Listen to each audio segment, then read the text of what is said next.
Hello, everyone. My name is Anna Barca, and along with Daisy Santiago, we will be presenting our research on slang, specifically focusing on the emergence of it in American culture. This is a social aspect look on slang. Slang is usually not recorded or documented, but occurs more in social environments. So, what is slang?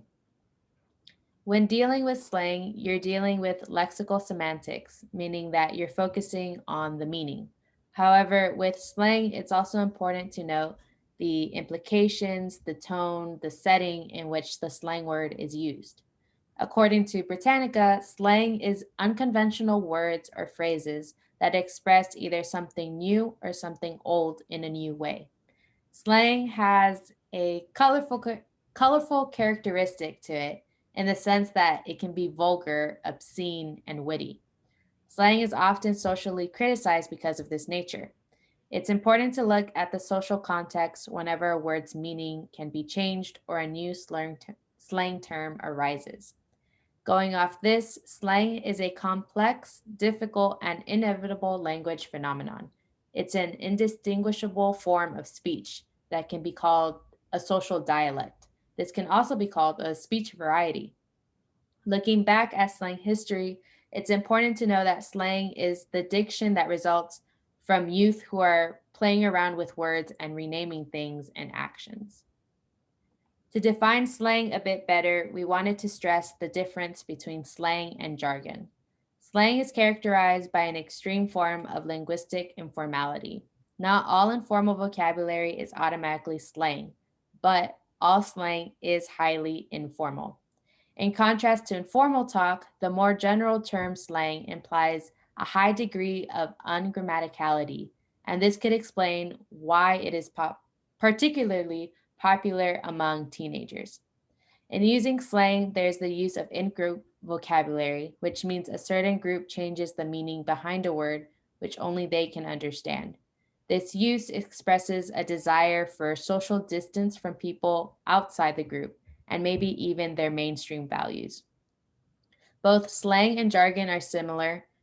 Jargon, on the other hand, implies use of specific words. What I mean by this is that there's a characterization linked with the language used by various groups of people. For example, there's medical jargon and law or legal jargon that those outside of these occupations would not understand. This is similar to in group vocabulary that distances youth from other groups, but a key difference is the formality of it all, and that jargon is limited to certain people, unlike slang that can easily be picked up and used in different social settings or by different age groups. Any speaker can use slang. So English slang started as language used mostly by criminals in 16th and 17th century England and developed primarily in saloons and gambling houses.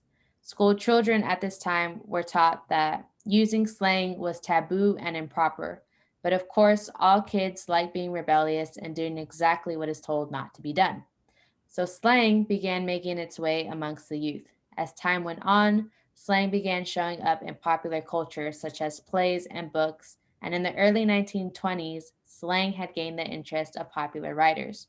The first actual published book dedicated to slang was published in 1699 by John Simpson, in which he lists different slang words, context, and research on the dialect. So slang began making its way amongst the youth. It began showing up in popular culture, such as plays and books. As stated in the previous slide, slang had gained the interest of popular writers in the early 1920s. The 20s were the first decade to emphasize youth culture over the older generations, and the flapper subculture had tremendous influence on mainstream America. Many new words and phrases were coined by these liberated women, along with jazz cat jive, the argot of beat poets, gritty inner city street talk, and etc. During the Prohibition, slang terms also made their way into the American lexicon, and we still use certain terms today, such as canned, fried, plastered. For the post World War I era, society gained new attitudes about slang, and there was now a demand for slang in entertainment, mass media, and fiction, which explains the uproar the Prohibition era caused. So American slang, although a lot of American slang comes from popular culture, media like films and stuff, it's important to note that a lot of American slang borrows from different cultures and minority groups. One example of this would be African American Vernacular English, or AAVE, which is a dialect from which a lot of slang is derived from. Especially now in modern times, what we call internet slang is practically almost all AAVE. For example, the words like slay, period, child, and cis are all words that have been labeled internet slang, even though they are words from AAVE.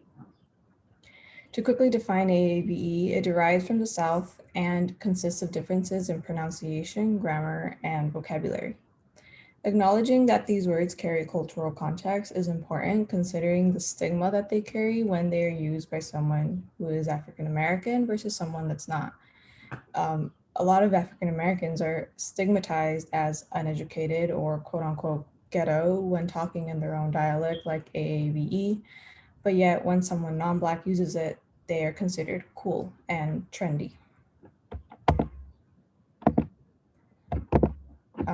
So there is a Twitter page that's called AAVE Gone Wrong, where it tracks misuses and appropriation of AAVE by non Black people. So, one of the examples listed here comes from the University of Limerick, where they write in a tweet, okay, T, if there's new lingo on Twitter that you don't understand, just let us know, fam. What's lit is that once a uni starts using it in tweets, it's canceled. Thank you, next. We stan you, but you been new. We appreciate this is an odd flex, but sometimes it be that way. Hashtag big mood. So even just reading it, you can just hear like how forced it is, and that whoever was writing this, most likely a non-black person, didn't really get the gist of how to use a lot of the slang that they included in the tweet. Another community with which a lot of internet slang borrows from, or more specifically appropriates from, is the LGBTQ plus community, more specifically the ballroom community. So ballroom culture consisted of many Black and brown queer folks and at risk transgender women and men. It gave them a community where they felt safe and seen. We owe Black and brown transgender women and men the credit for the use of a lot of popular slang we use now, like throwing shade, the word yas, and slay queen. It's important to draw the line between appreciation and appropriation when using these terms. Um, like I said, the acknowledgement of the role that transgender and queer people of color had in first using and mainstreaming these terms is important. So, ballroom cult in ballroom culture, Jeannie Livingston's 1991 documentary "Paris is Burning" really shows us a look into what it was like to be a queer person of color in the ballroom community in New York. In this clip, we have Queen Dorian Corey explain to us what a read and what shade is. But then when you are all of the same thing, then you have to go to the fine point. In other words, if I'm a black queen and you're a black queen, we can't call each other black queens because we're both black queens. That's not a read, that's just a fact. So then we talk about your ridiculous shape, your saggy face, your tacky clothes. Let me see what you are. Let's see. No pump. Yes, no motherfucking paint. Go. What? She wears more makeup than my mother. Then reading became a developed form where it became shade. Shade is, I don't tell you you're ugly, but I don't have to tell you because you know you're ugly. And that's shade.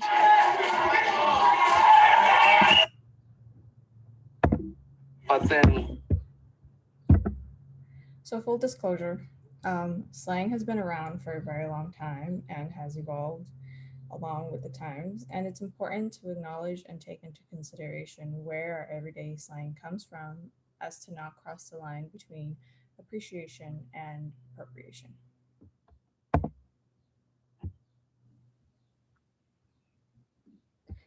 So today, there are slang terms we use in everyday language that we might not even realize is actual slang. Even crazier than that, we use slang today that was created in earlier eras, such as bread, chill, vibes, and others.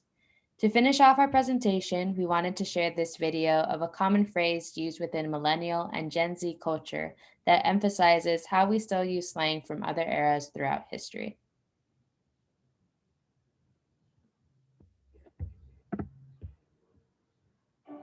Full disclosure here, I always thought it was a strictly Gen Z term, and it is true, it was Gen Z that made this very popular, but the use of tea as a slang term goes further back than Gen Z. The first recorded use we have of it is 1991, according to the Merriam-Webster Dictionary, and it comes from Black drag culture, just like the word shade does, throwing shade. Comment down below if you want to know about the origin of the word shade. The first written account we have of the word tea being used as a form of gossip is in a 1991 interview talking about Black gay culture. These gay kids carry on. They give you dance and great tea. It's thought that maybe the origin of this use comes from the fact that sometimes tea was served after drag pageants where people would sit around and drink tea and gossip. Some people say it's because of people from the southern US sitting around and drinking tea and gossiping on their front porches, although we do not have proof of that one. According to the ever so reliable Urban Dictionary, the top voted definition for the slang word tea is the best kind of gossip, typically shared between friends. It's a bonding tool for people of all ages.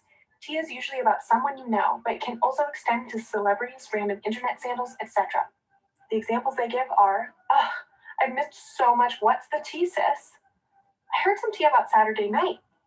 What's the tea with them? Are they a couple? Tea has been used just as the letter T or with the vowels behind it to mean kind of like a hidden truth, your truth, and then gossip. We can see this also in this 1994 interview of another drag queen. My tea, my thing, my business, what's going on in my life.